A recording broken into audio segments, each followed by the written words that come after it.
sila yeroo jaalalaa irratti ni dhiyaadha malee oduu isaa kan odeessu yeroo jaalalaa kan namatti toltu odeessi odeessuunis gaafachuunis namatti tolti yeroo jaalalaa. Egaa gara isa fidanneetti yoo dhufne qubeelaa maaliif irra deebi'amee kaa'amuu fi barbaadame qalabatiin har'aa borii walii godhamaayyuu piroomiisiin tokkumadha waadaan yerooma tokko galamaa jedhe namoonni baay'een jedhu garuu Ruutaa fi Abrishii yeroo darbee haala isaan keessa darbanii haala isaan keessa deemaa dhufanii ana caalayyuu sintu beeka jechuudha. Ana caala sintu beeka. Egaa sababa daanii rooyaalii sanaanii Ruutaan illee qubeelaa ishee ofirraa baastee darbattee dhiistee iddoo biraa turtee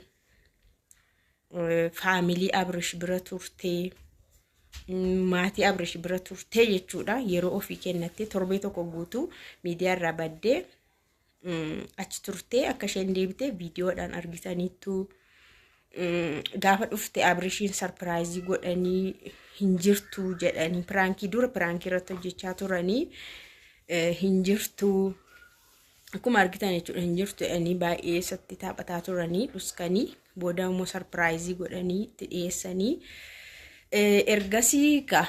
ergasiiti viidiyoo tokko illee jarruu wal faana dalaganiiru. Viidiyoon isaanii inni har'aa kun immoo baay'ee namatti tolachuudha. Yaa waan isaan hojjetani bareedaadhumadha namatti tola. Jaalala isaanii walii ibsanis viidiyoolee garaagaraa haala jaalalaan guutameenis yeroo isaan hojjetani baay'ee namatti tola. Fudhatama qaba baay'ee fudhatama qaba jechuun namni tokko haadha manaa fi abbaa manaa ta'ee miidiyaarra yeroo hojjetu namoota kaanii akka isaan gara gaa'ilaattis gara jaalallummaattis harkifamanii fi taateen kun isaanirraa mul'achuu qaba. Taateen kun ijoolleen kun immoo taatee kana sirriittidha kan isaan tawwananii tiwwanaan isaanii baay'ee ajaa'ibadha taatummaan isaanii jechuudha baay'ee taatummaa danda'u. Anyways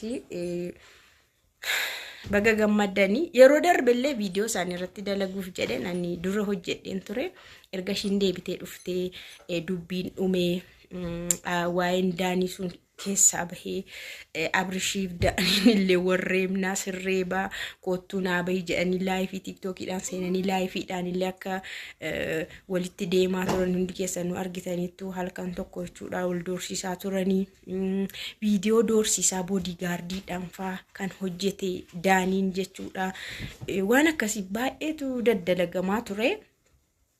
Dhuma gubbaatti garuu dhuma gubbaatti namni baay'een Ruutaatti kan murteessaa ture namni baay'een isheen sirrii miti akkamittiin yeroo ofii kenna jettee deemtee yeroo masanaa Abrish faana hin qajeeltu ture hin galtu ture jedhaa turanii garuu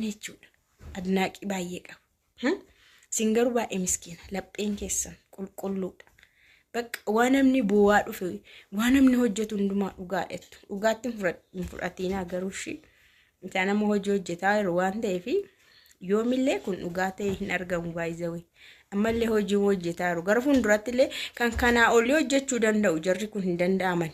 Baay'ee hin danda'amani waan ta'eef hojii hojjetu waan ta'eef kan kanaa olii maraannaa isa ta'u isaa hojjechuu danda'u. Singaruu boowuun qabdanii waa'ee isaaniitiif illee hirriba dhabuun qabdanii waa'ee isaaniitiif illee boqonnaa dhabuun qabdan. Nama baay'eedha kan itoon isaaniin baruu baadhee ijoollee kana lamaatu baruu baadhee itoon isaaniin beekuu baadhee yeroo ishiin akkas boossu yeroo Abrish akkas ta'u mara dhugaa'ettu manazzaraa jiru barisan zirzirii zarazzaraa jiru achas fidanii jechuudha. 120 110 zarazzaraa jiru tokko ishii.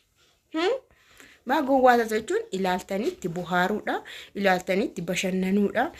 Yaa waan hojjetamu yoo isinitti tole baay'ee gaariidha, jabaadha jechuudha. Iddoo roongii ta'utti immoo akkas ta'e jettanii yaada kennuudha malee yeroo keessan gubdanii hirriba dhiistanii maali gaasiinoo isiniifoo maaltu kaffalama? Isaaniifoo galii gala isiniin maaltu kaffalama? Innaa kun miseejii isa kan keessaniitidha. Garuu haala isaan ittiin hojjetan immoo ammallee taanaan baay'ee gaariidha. Maaliif namni hojii hojjetu tokko bu'aa buusachuu qaba. Rukutuuni miidhagsuuf maal jedhani yoo hojii hojjetanis immoo akkanatti bu'aa buusuu qabu. Sirriitti waan isaan hojjetamu ilaalcha argatuufi qaba. Sirriitti dhama'anii hojjetu waan ta'eef mari'atanii hojjetu waan ta'eef iddoo bakka garaagaraa deemanii viidiyoo waraabu waan ta'eef kaameraamaanii qopheessanii kaameraamaaniidha damooza kaffalanii waraabu waan ta'eef kanaafuu baasiillee qabu akkuma kana kwaalitiidhaan hojjetu galiillee argachuu qabu. So singaruu waanuma hundumaa dhugaadhaan jedhina. Okay? Na baay'ee gaariidha har'ammoo jechuudha. Kongiraa jenneerra baga irra deebiidhaan qalabatii qubeellaa kennitee fi qubeellaa ishii yeroo darbee gattee turte aariidhaanii maalin jedha kana caalaa nuu dadhabe anaaf meeqannaa kaffalama.